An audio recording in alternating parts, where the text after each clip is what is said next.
What if I told you that in 1932, Australia declared war on emus? It sounds like a joke, but it's true. After World War I, farmers in Western Australia faced a new enemy, tens of thousands of emus migrating inland, trampling crops and threatening their livelihoods. The government's solution? Deploy the military, armed with Lewis machine guns. But the emus proved to be shockingly resilient. Despite firing over 9,000 rounds and official coordination, the soldiers managed to kill only a fraction of the birds. The emus outmaneuvered the troops, splitting into small, fast-moving groups.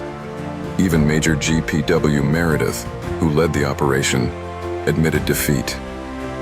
Newspapers around the world mocked the bizarre campaign. Even the Australian Parliament debated the embarrassment. The outcome?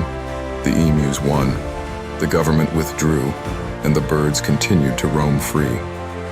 To this day, the Great Emu War stands as one of history's strangest military defeats. But was it really a defeat? Or a lesson in underestimating nature?